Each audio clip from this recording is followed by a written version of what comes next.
Part 8। आज हम मित्रों बात करते हैं एक ऐसे विश्वविद्यालय के बारे में जिसके खंडहर ही उसका इतिहास जानने को मजबूर करते हैं।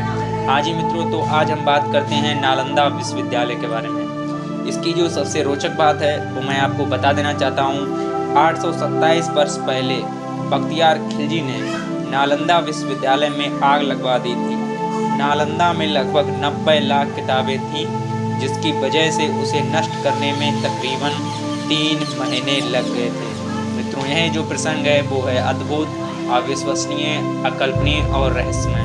मित्रों, मैं आपको बता देना चाहता हूँ उस समय नालंदा की ख्याति कहाँ तक थी। इसीलिए मैं इस वीडियो को बना रहा हूँ ताकि आप मित्रों जान सकें कि जो प्राचीन इतिहास में शिक्षा के केंद्र थे, किस प्रकार उनका शोषण हुआ और किस प्रकार उनको खंडरों में तब्दील कर दिया गया। नालंदा विश्वविद्यालय प्राचीन भारत के शिक्षा केंद्रों में नालंदा विश्वविद्यालय का नाम सर्वाधिक उल्लेखनीय है। यह बिहार प्रांत की राजधानी पटना के दक्षिण में लगभग 40 मील की दूरी पर आधुनिक बड़गांव नामक ग्राम के समीप यह स्थित है। राजगृह से नालंदा की दूरी लगभग 8 मील है। सर्वप्रथम यहाँ एक बौद्ध विहार की स्थापना गुप्त काल में करवाई गई थी। सबसे इम्पोर्टेंट क्वेश्चन मित्रों आपका बनता है यहाँ पर कि चीनी यात्री वेनसांग लिखता है कि इसका संस्थापक शक्रादित्य था। शक्रादित्य का तात्पर्य मित्रों इसकी पहचान की गई है कुमारगुप्त प्रथम से 415 से 455 ईस्वी से की जाती है, जिसकी सुप्रसिद्ध उपाधि महेंद्रादित्य थी। महेंद्र तथा शक्र एक दूसरे के पर्यायवाची हैं। कुमारगुप्त के पुत्र तथा उत्तराधिकारी बुद्धगुप्त ने अपने पिता के कार्य को जारी रखते हुए इसे दक्षिण में दूसरा बिहार बनवाया था। मध्य भारत के शासक की पहचान सम्राट हर्ष से की जाती है, जिसने नालंदा में एक ताम्र विहार बनवाया था। 11वीं सदी के अंत तक हिंदू तथा बौद्ध दाताओं द्वारा नालंदा में मठ तथा बिहार बनवाने जाने का क्रम चलता रहा। हर्षकाल तक आते आते नालंदा महाविहार एक अंतर्राष्ट्रीय ख्याति के विश्वविद्यालय के रूप में विकसित हो गया। यहाँ पर छोटे व्याख्यान के लिए 300 छोटे कमरे हुआ करते थे। विश्वविद्यालय में 8 बड़े कमरे तथा व्याख्यान के लिए 300 छोटे कमरे बने हुए थे। 3 भवनों में स्थित धर्मगज नामक विशाल पुस्तकालय था। नालंदा के भवन भव्य, उत्तम तथा बहुमंजिले थे। वेनसांग का जीवन चरित्रकार हिली, यानी मित्रों सबसे इम्पोर्टेंट क्वेश्चन है आपका, हिली ने वेनसांग का जीवन चरित्र लिखा है। यहाँ के भवनों का अत्यंत रोचक विवरण प्राप्त हुआ है, जो इस प्रकार है। संपूर्ण स्थान ईंटों की दीवारों से घिरा हुआ था, जो कि पूरे मठ को बाहर से घेरती थी। एक द्वार विद्यापीठ की ओर है, जिससे 8 अन्य हाल जो संगाराम के बीच में स्थित हैं अलग किए हुए हैं। प्रचुर रूप से अलंकृत मीनारें तथा परियों के समान गुंबज पर्वत की नुकीली चोटियों की तरह परस्पर हिले मिले से खड़े हैं। मान मंदिर प्रातःकालीन धूम्र में विलीन से हुए लगते हैं। ऊपरी कमरे बादलों के ऊपर विराजमान हैं। मित्रों, मैं आपको नालंदा विश्वविद्यालय की खास बात बता देना चाहता हूँ। हर्ष काल में नालंदा को पूर्ण राजकीय संरक्षण मिला, जिसके परिणामस्वरूप यह जगत प्रसिद्ध विश्वविद्यालय बन गया। हर्ष ने लगभग 100 गांवों की आय इसके निर्वाह के लिए दिया। चीनी विवरण से पता चलता है कि इन गांवों के 200 गृहस्थ प्रतिदिन कई सौ पिकल, एक पिकल यह मित्रों इकाई है प्राचीन इतिहास की, तो मैं आपको बता देना चाहता हूँ।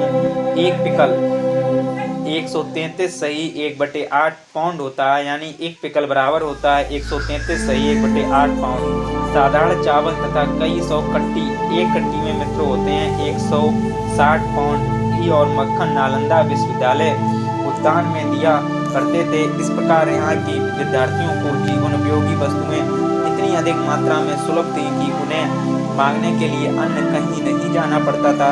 वे अपना सारा समय विद्या अध्ययन में ही लगाते थे।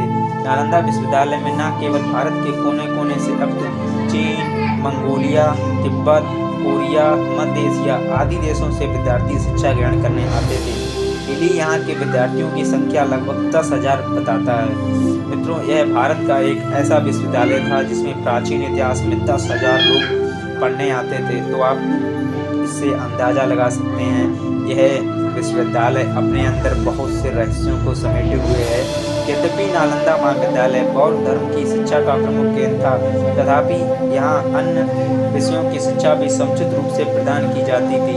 पाठ्यक्रम में महायान तथा बौद्ध धर्म के 18 संप्रदायों के ग्रंथों के अतिरिक्त वेद, हेतु विद्या, शब्द विद्या, योग शास्त्र, चिकित्सा, तंत्र विद्या, सांख्य दर्शन के ग्रंथों आदि की शिक्षा व्याख्यानों के माध्यम से दी जाती थी। विभिन्न विषयों के प्रकांड विद्वान प्रति सैकड़ों व्याख्यान देते थे, जिससे प्रत्येक विद्यार्थी को उपस्थित होना आवश्यक था। ह्यूएन जिसने स्वयं यहाँ 18 महीने तक रहकर अध्ययन किया है, लिखता है, यहाँ सैकड़ों की संख्या में अत्यंत उच्च कोटि के विद्वान निवास करते थे। 1000 व्यक्ति ऐसे थे जो सूत्रों और शास्त्रों के 20 संग्रह का अर्थ समझा सकते थे। 500 व्यक्ति ऐसे थे जो 30 संग्रहों को पढ़ा सकते थे। धर्म के आचार को लेकर 10 ऐसे थे जो 50 संग्रहों की व्याख्या कर सकते थे। इन सभी में सीलबद्ध अकेले ऐसे थे जो सभी संग्रहों के ज्ञाता थे। यानी मित्रों, आचार्य सीलबद्ध। सबसे इम्पोर्टेंट मित्रों कौन सा नाम का ये बनता है, जब ह्यूएन ने यहाँ पर रहकर अध्ययन किया तो उसके जो अध्यक्ष थे विश्वविद्यालय के, वो थे आचार्य सीलबद्ध। प्रकार अनेक प्रकार की विद्याओं, विचारों एवं विश्वासों में सामंजस्य स्थापित करना विश्वविद्यालय की प्रमुख विशेषता थी। यहाँ विचारों एवं विशेषताओं की स्वतंत्रता तथा सहिष्णुता की भावना विद्वान थी। ह्यूएन के समय सीलबद्ध ही विश्वविद्यालय के कुलपति थे।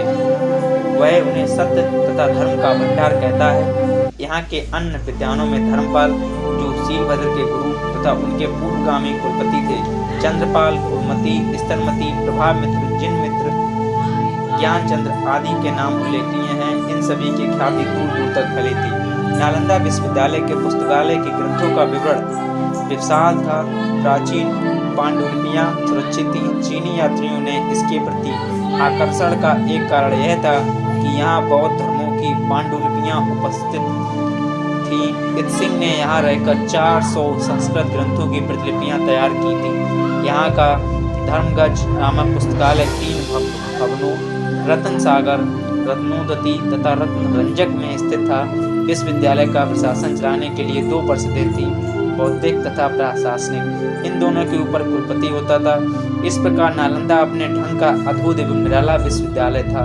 हर्ष के बाद लगभग 12वीं सदी तक इसकी ख्याति बनी रही, किंतु धीरे धीरे इसका वर्चस्व भी मित्रों घटने लगा। बालपुत्र देव ने नालंदा में एक मठ बनवाया तथा उसके निर्वाह के लिए अपने मित्र बंगाल के पाल नरेश देवपाल से 5 गांव दान में दिलवाया। 11वीं सदी से पाल शासकों ने नालंदा के स्थान पर विक्रमशिला को राजकीय संरक्षण देना प्रारंभ कर दिया, जिससे नालंदा का महत्व घटने लगा। तिब्बती स्रोतों से पता चलता है कि इस समय में नालंदा का तंत्रयान का प्रभाव बढ़ने लगा। इस कारण भी नालंदा की प्रतिष्ठा को ठेस पहुंची। अंततः 12वीं सदी का अंत में मुस्लिम आक्रांता बख्तियार खिलजी ने इस विश्वविद्यालय को ध्वस्त कर दिया। यहाँ के भिक्षुओं की हत्या कर दी गई व मूल पुस्तकालय को जला दिया गया। इस प्रकार एक अंतर्राष्ट्रीय ख्याति के शिक्षा का केंद्र का अंत हो गया। नालंदा विश्वविद्यालय के विद्वानों की सबसे बड़ी उपलब्धि यह थी कि उन्होंने तिब्बत में बौद्ध धर्म एवं भारतीय संस्कृति का प्रचार किया। 8वीं सदी से नालंदा के विद्वान तिब्बत के बौद्ध धर्म के प्रचारार्थ करने लगे। नालंदा में तिब्बती भाषा का अध्ययन भी प्रारंभ हो गया। मित्रों, अर्थात कहा जा सकता है भारत के एक ऐसे विश्वविद्यालय जिसमें विदेशों से भी प्राचीन इतिहास में लोग पढ़ाई करने आते थे। पता नहीं ऐसा कौन सा रहस्य उस विश्वविद्यालय में छुपा होगा। लगभग 10,000 लोग उसमें पढ़ने आते थे। यानी प्राचीन काल में वह एक शिक्षा का अद्भुत, अविश्वसनीय और अकल्पनीय केंद्र था, जिसे हम लोग नकार नहीं सकते। मित्रों, अगर आपको हमारा YouTube वीडियो पार्ट 6 अद्भुत, अविश्वसनीय, अकल्पनीय, जो हमारा शीर्षक रहा है नालंदा विश्वविद्यालय, अगर आपको अच्छा लगा हो तो ज़्यादा से ज़्यादा इस वीडियो को शेयर करें और जनता में आग की तरह फैला दें। और उनको भी पता होना चाहिए कि प्राचीन इतिहास में भी ऐसे विश्वविद्यालय रहे हैं जो प्राचीन शिक्षा के उच्च केंद्र थे, जिसमें 10,000 लोग विद्यार्जन करने के लिए आते थे और विदेशों से भी कई लोग आते थे। जय हिंद, जय भारत।